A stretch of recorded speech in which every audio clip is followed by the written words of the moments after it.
Bulletin లో details చూస్తే అర్హత ఉన్న ప్రతి కుటుంబానికి ఆహార భద్రత కల్పించడమే లక్ష్యంగా తెలంగాణ ప్రభుత్వం మరో కీలక కార్యక్రమానికి శ్రీకారం చుడుతోంది.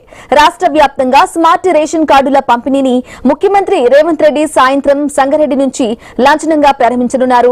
లబ్దిదారులకు స్మార్ట్ రేషన్ కార్డులు అందజేయనున్నారు. అనంతరం రాష్ట్ర వ్యాప్తంగా ఒకేసారి కార్డుల పంపిణీ జరిగేలా పౌర సరఫరాల శాఖ ఏర్పాట్లు చేసింది.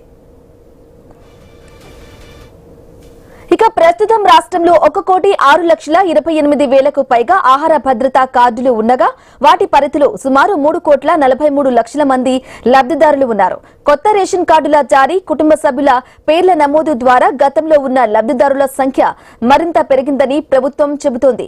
స్మార్ట్ రేషన్ కార్డుల ద్వారా ప్రజా పంపిణీ వ్యవస్థలో పారదర్శకత పెంచడంతో పాటు లబ్దిదారులకు మరింత సులభంగా సేవలు అందించాలన్నది ప్రభుత్వ లక్ష్యం. కార్డుల పంపిణీలో అర్హులైన లబ్దిదారులను గుర్తించి వారి వివరాలను ధృవీకరించిన తర్వాతే కార్డులు అందేలా అధికారులు చర్యలు తీసుకుంటున్నారు. ఇక సంగారెడ్డి జిల్లాలోనే సుమారు 4.46 లక్షల స్మార్ట్ రేషన్ కార్డులు సిద్ధం చేసినట్లు అధికారులు తెలిపారు. సీఎం కార్యక్రమానికి భారీగా ప్రజలు హాజరయ్యే అవకాశం ఉండటంతో అధికారులు ప్రత్యేక ఏర్పాట్లు చేశారు.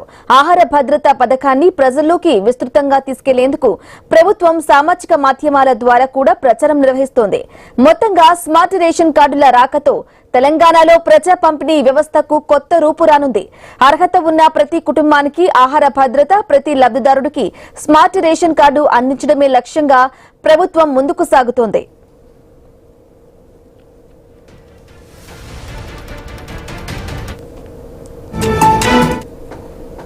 ఇక సంగారెడ్డిలో స్మార్ట్ రేషన్ కార్డుల పంపిణీ కోసం అధికారులు భారీగా ఏర్పాట్లు చేశారు. సీఎం పాల్గొనే బహిరంగ సభకు దాదాపు 1,00,000 మందిని తరలించనున్నారు.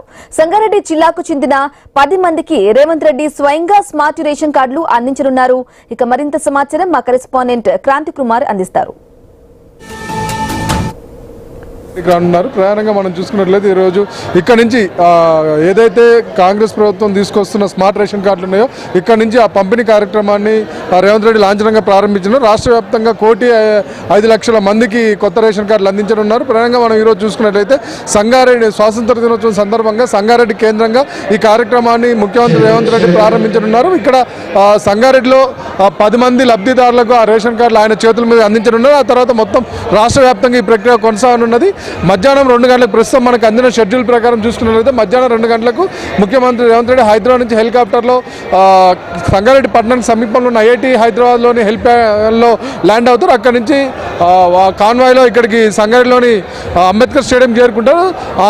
ఆన్ ది వేలో సంగారెడ్డి ఐబీ పక్కన ఏర్పాటు చేసిన జవహర్లాల్ నెహ్రూ, రాజీవ్ గాంధీ విగ్రహాలను ఆవిష్కరిస్తారు. ఆ తర్వాత ఇక్కడికి వచ్చి ఇక్కడ ఈ కార్యక్రమంలో పాల్గొంటారు. ఇక్కడ ప్రయాణంగా ప్రజలను ఉద్దేశించి ప్రసంగించనున్నారు. దీనికోసం భారీ ఎత్తున కాంగ్రెస్ శ్రేణులు జన సమీకరణ చేస్తున్నారు. ప్రభుత్వం ఒకవైపు ఇది అధికారిక కార్యక్రమం కావడంతో అధికారులు కూడా పెద్ద ఎత్తున ఏర్పాట్లు చేస్తున్నారు. ఇటు అధికార యంత్రాంగం దాదాపు 20,000 మందిని ఈ సభకు తరలించే ప్రయత్నం చేస్తున్నారు. ఇటు కాంగ్రెస్ పార్టీ మరొక 80,000 మంది వరకు సమీకరించే ప్రయత్నాలు చేస్తున్నారు. ఉమ్మడి మెదక్ జిల్లా వ్యాప్తంగా ప్రయాణంగా చూసుకున్నట్లయితే సంగారెడ్డిలోని 5 నియోజకవర్గాలతో పాటు మెదక్ జిల్లాలోని మెదక్, నర్సాపూర్ నియోజకవర్గాల నుంచి, గజ్వేల్ నియోజకవర్గం నుంచి కూడా ఇక్కడికి జన సమీకరణ చేస్తున్నారు.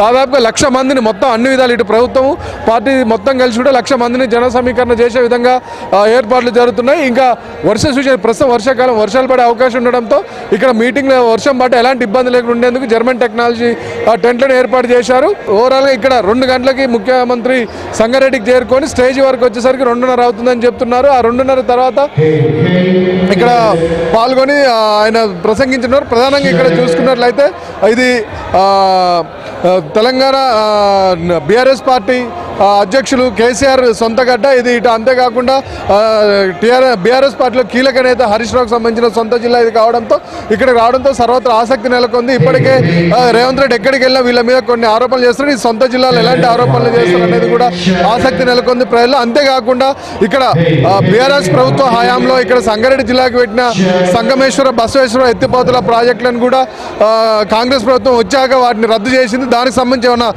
స్పష్టత ఇస్తారా లేదా దానికి ఆల్టర్నేటివ్ ఆల్టర్నేటివ్ అన్న ప్రాజెక్టులు వరాలు హామీలు ఇస్తారని చెప్పి ప్రజలు ఎదురు చూస్తున్నారు. ఇప్పటికే ఇక్కడ బీఆర్ఎస్ ఎమ్మెల్యేలు కూడా ముఖ్యమంత్రి రేవంత్ రెడ్డి బహిరంగ లేఖలు రాశారు.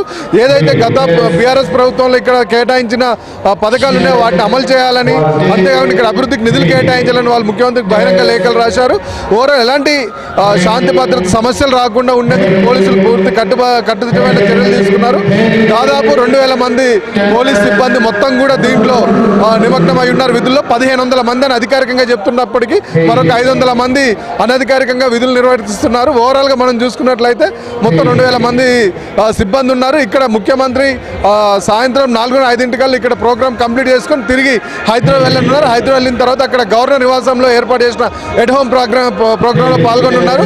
ఓవరాల్ మరికొద్ది సేపట్లో ముఖ్యమంత్రి ఇక్కడికి చేరుకోవడంతో పూర్తిగా మొత్తం కూడా ఈ ప్రాంతాలంతా కూడా క్షుణ్ణంగా తనిఖీ చేసి పకడ్బందీ చేశారు. ఇప్పటికే కొంతమంది కార్యకర్తలు ప్రజలు ఈ మీటింగ్ ఏరియాకి చేరుకుంటున్నారు.